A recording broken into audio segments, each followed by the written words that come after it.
I am someone who has experienced food insecurity. I know how it feels to have to consider either paying the bills or buying food for my daughter. I know the energy that I had to walk through when I went to get on EBT or SNAP, and when I had to go to a food bank. There's an energy in America around food insecurity that says that it's the person's fault that they have to make this choice, right? Either food or shelter. In America, no one should have to make that choice. In America, we should be able to eat healthy, sustainably grown food that feeds the body, mind, and spirit, and not have to worry about how we're gonna buy it. Food is a right, not a privilege.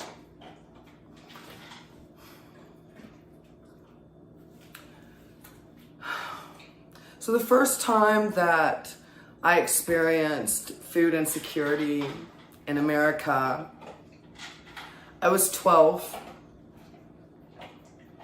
My father had just passed, and my mom was suffering emotionally and financially. That was the first time that I ever shoplifted. And I went to an AMP and I shoplifted some ham. This is before I became vegetarian. Yeah, I definitely use humor to, deal with emotions in my life that are uncomfortable. That's a side note. Anyways, and so I got caught shoplifting ham at an AMP when I was 12 years old. The way that I look at it is if anyone is trying to steal food, it means they're hungry. It means that there's something wrong, that they need help, that they don't need to be admonished for their acts, right? That is an act of desperation, a cry for help. And in our country, there have been children who have been imprisoned for stealing a loaf of bread. And it's because of the stigma around food and food insecurity. And so what I hope is that with my platform as the next Favorite Chef 2023, that I can use this platform to help shift the stigma around food insecurity. Food is a right, not a privilege. No one should have to feel shame or guilt or embarrassment for doing the best they can to try to feed their family. 53 million Americans visited food banks last year. There is no guilt, there is no shame in wanting to feed your family. And if you're like me and you've had these experiences in your life and you go to a food bank, what are you gonna find? Lots of beans, right? So what do you do? What do you do? How do you cook these things? What are they? I'm hungry. I got kids. They need to eat. They need some protein. Eggs are $10 for a freaking carton right now. What do I do? Well, one of my focus is for Favorite Chef 2023 is to share some of the recipes that I learned along the way. So to feed my family, during tough times, during times when I did have to make that decision. Do I pay rent? Do I buy food? Right? So I paid rent, right? And then I'm left with some freaking legumes. Luckily for me, one of my favorite quotes is necessity is the mother of all invention. And what that means is that when you're up against a wall, real or imagined, that necessity is going to kick in, that necessity for survival. And not only surviving, but learning how to survive and thrive at the same time. You figure out how to make a meal fit for a king with 3 ingredients. Or today I have 4 or 5 ingredients. So today what I'm going to do is I'm going to make one of my favorite lentil soups. And, hopefully inspire you guys to let go of any guilt or shame that you may be feeling about doing the best you can to feed your family. And if that means going to a food bank, then that is 100% okay. We are, blessed to have food banks, right? And so instead of looking at them as a bad thing, right? Why don't we support them more, right? Why don't, community gardens and CSAs support food banks more? And so, recipients of food banks food can get more than just beans, right? And a lot of processed stuff, right? Because we need fresh fruits and vegetables, right? For mind, body, and spirit. And it's not a matter of being worthy of health food, right? We are worthy just for breathing, just for being here. No one in America should be hungry. No one in America should be experiencing food insecurity.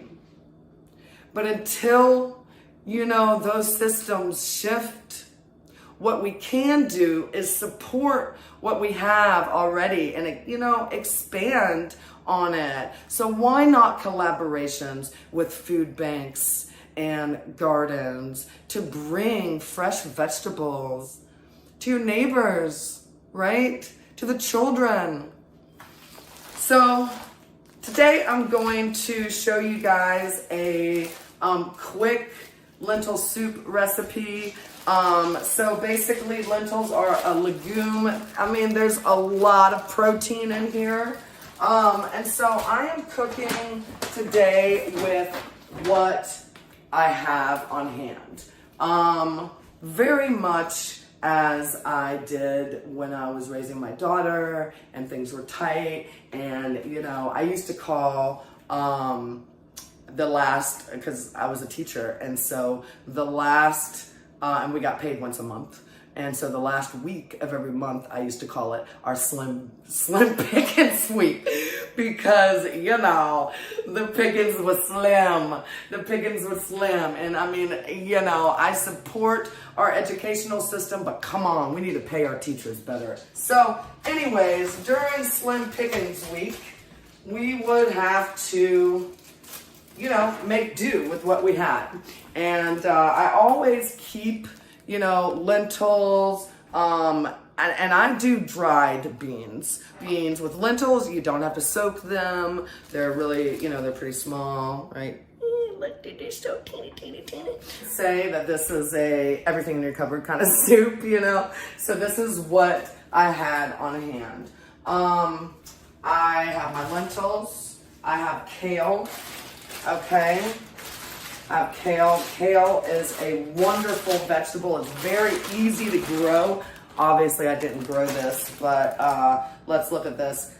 417 milligrams of potassium in a serving. It's got iron, calcium, vitamin D. I mean, kale is like a freaking powerhouse. It is a powerhouse vegetable.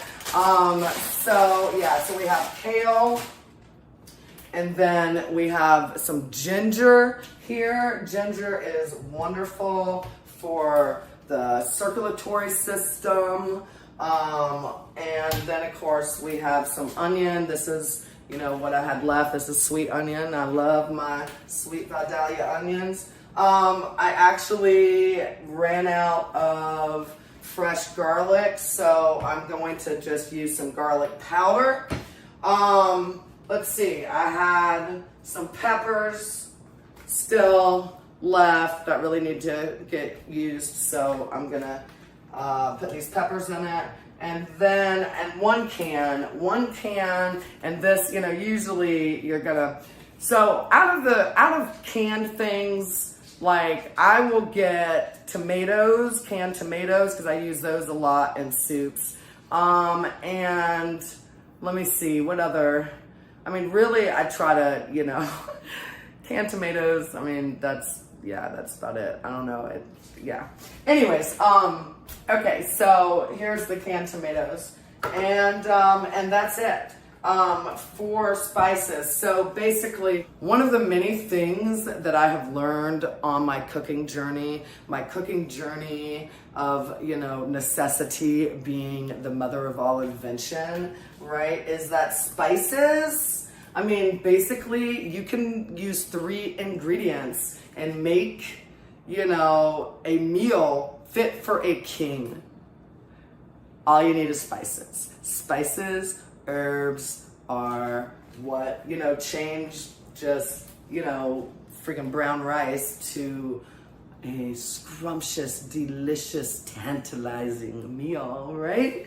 So I love spices. This is what we had on hand. So I'm going to do kind of an Indian style curry, okay? So I have some turmeric here, and I'm just using regular old curry powder. And I like to add a little bit of cinnamon with my curries. And again, this is what I had on hand. So this is what I'm going to use. I just lost my train of thought. That happens sometimes. Okay, so let me get this. So I just have my oil. I'm going to get that started. And while the oil is heating up, before I put my onions in, I'm going to chop the ginger. I love fresh ginger. And actually, like I shared, I have experienced food insecurity. I've also experienced times of being homeless, being without shelter. And one of the times, actually the first time that I experienced ginger in soup was at a soup kitchen. And it was out in San Francisco. And I can't remember the name of it, but the soup was probably the best soup that I had in my life. It could have been because, I had been on the road and, with little sleep and little food, but that was the best soup, and it had huge chunks of ginger in it. And so honestly, I put ginger in just about everything. And it's really from that experience. And I believe that, in times of, stress and anxiety and whatever, that ginger, can really just pep up your energy, and it's vitalizing. It's a wonderful, wonderful root. And so I'm gonna put a huge chunk in. This is what it looks like. Look at that, look. It's a ginger smile. I love it, I love it. Hello world, vote for me. Favorite chef, 2023. I love it. Right now that the oil is hot enough, So I'm gonna go ahead and get my, let's see, my onions in, okay, while I'm chopping up the rest of this ginger. I got all this ginger chopped up, and you know, I really could use those knives, favorite chef, because I mean, this isn't a bad one, but whatever. My cooking skills came from necessity, learning on my own, figuring it out, observing. I worked in the service industry on and off for many years. I started out, making sandwiches, and honestly, the skills that I learned in each one of the restaurants that I worked at, I still use today. And I'm thankful for all of those experiences. And it's interesting because I've worked at a lot of sandwich shops. I worked at a Cuban deli. Over the years, I've worked at a lot of different service industry jobs. And I've worked front of the house, back of the house. Back of the house, I worked at a Cuban deli. I worked at a Thai restaurant and an Italian restaurant. And so from all three of those restaurant owners, I learned, different skills. I also lived in China for a year and learned a lot about cooking while I was there. And I actually was able to be a part of a Chinese cooking demonstration there, and met a very famous chef. I can't remember his name, and learned some things from him as well. And so I'm a traveler. I have journeyed all around the world, and in each place that I go to, it's food, right? It's food that brings us together. It is food that, literally makes the world go round. So with all of these food experiences, I infuse a lot of different cultures in my food. I'm from Georgia. And so, yes, I am a Georgia peach. And so, I love me some grits. I mean, don't even get me started.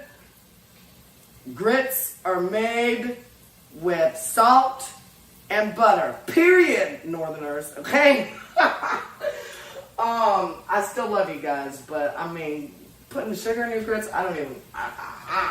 Anyway, so I do some Southern cooking, even though, I have an interesting background. My father, I'm adopted, and so my adopted father is actually the one who taught me how to cook. He's the one that first inspired me to cook. But my adopted father was German.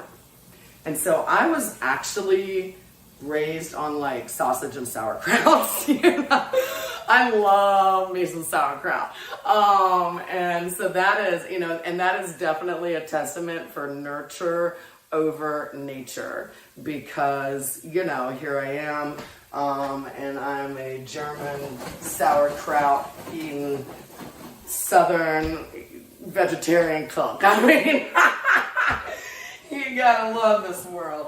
And peppers are really, really easy to grow. I'm a lot of things.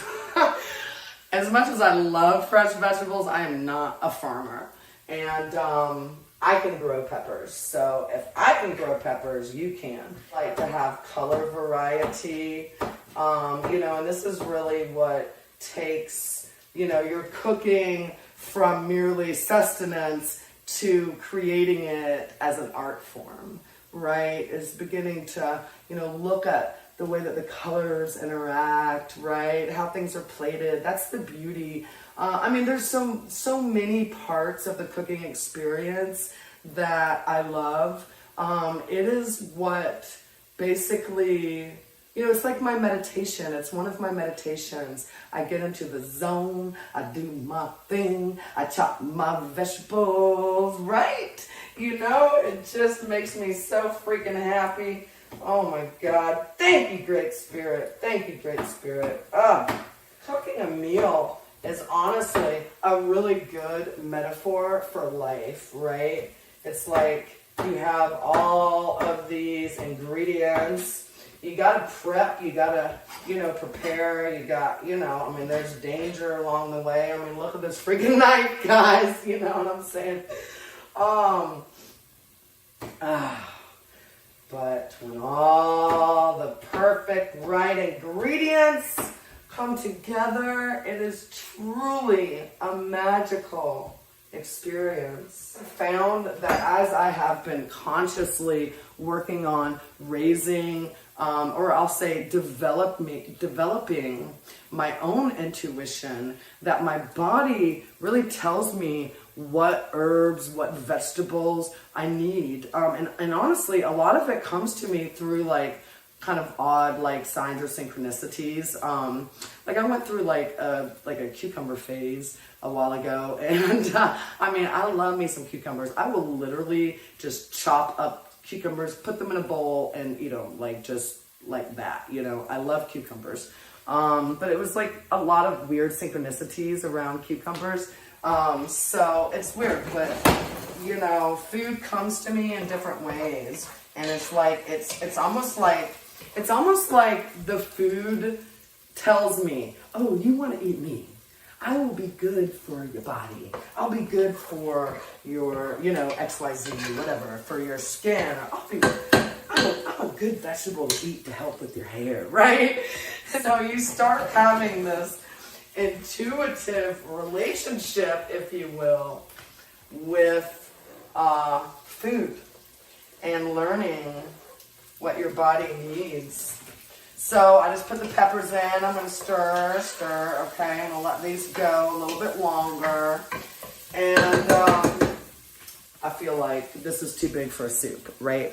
And so when I get it like this, I don't just, throw it in. I'm going to chop it probably so each piece is, I need to like bend down. I am a descendant of the giants, guys. And I am a tall, big woman. I got big energy. I got big kale energy, huh? Yes, and I am also a complete dork, and I like it just like that. Just like that. We got kale in the house. Hey, hey, kale in the house. What? Kale in the house. Ha ha. Kale in the house. Yeah. We're going to wait to put it in because the beans, I like to put the kale in probably close to the end. Just to like get it wilty, but so it still retains that bright, vibrant kale green color, right? You'll see at the end, it will look super delish and taste that way too. And I'm gonna go ahead and put the lentils in, okay? I'm gonna stir these around a little bit. Let everything get coated just a little bit with the oil. So you can use, olive oil. You can also use ghee. It's clarified butter. Okay, so, but again, I'm just using what I had in the house. So, okay, we got the lentils in, and then we're gonna, start off with about 6 to 8 cups of water. Okay, let's see, we gotta put in I'm gonna turn this up because I want it to come to a boil. Now, if you have, any vegetable stock or, or chicken stock, whatever. I cook, like probably 99% vegetarian. I was a strict vegetarian for over 20 years. Now I'm really just kind of moving away from labels in general. So I eat what my body wants me to eat. And sometimes that includes some fish. Fun fact, I have never in my 48 years eaten a steak. I was vegetarian for 20 years. I have taken some bites of steak, but I've never eaten like a full steak. And I am totally okay with that. So we're gonna add some curry powder. We're gonna add some garlic. Again, I mean, of course, if I had it, I would use fresh garlic. I mean, garlic is also really easy to grow, but I don't. So, you know what? I'm thankful today. Thank you, Great Spirit, for garlic powder. I mean, you know, it is what it is. It is what it is. It is what it is. And you know, just gotta do what you gotta do, right? So sometimes it's freaking garlic powder. I love to add just a little bit of cinnamon to my curries, okay? And we'll also add some turmeric, okay? Turmeric is a wonderful, and turmeric is actually an anti-inflammatory. It's also a root. I guess it's an herb root, just a root.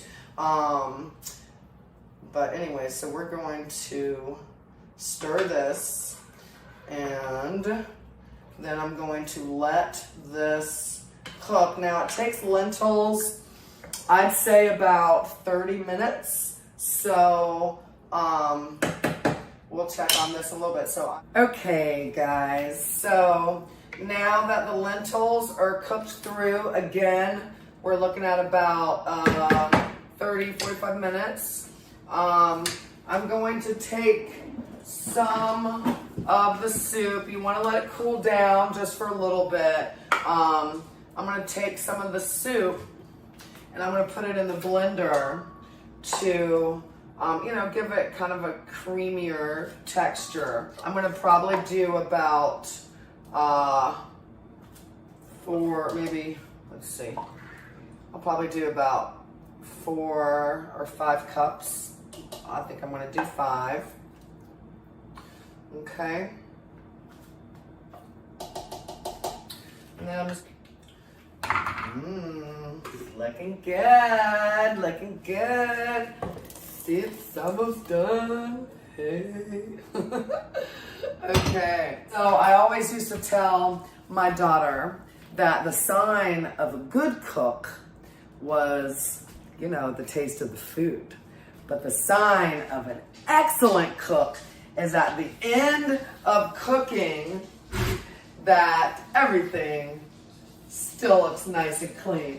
So I always take time in between each step to kind of, you know, just wipe down. You don't have like a huge freaking mess, especially if, you know, it's a freaking Wednesday night and you got 30 minutes to figure it all out and get the kids and blah, blah, blah. So I just do, you know, a little bit of cleaning each, you know, as I go. And again, I put my kale in at the end because I like for it to retain that, you know, that just beautiful, luscious green, you know, bright green, kale green color.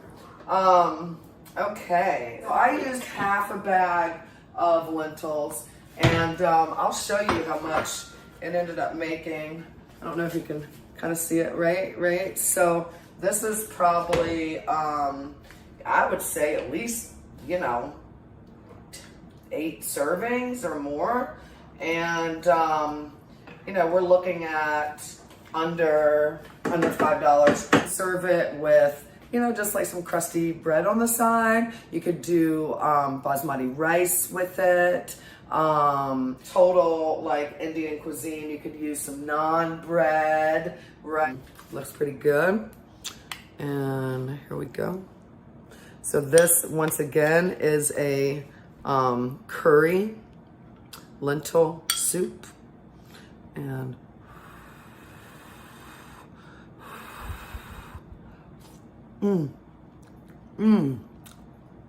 oh man. Oh yeah. This is so good.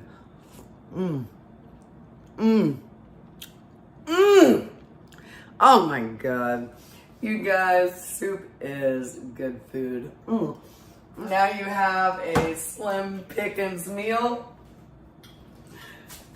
Fit for a king.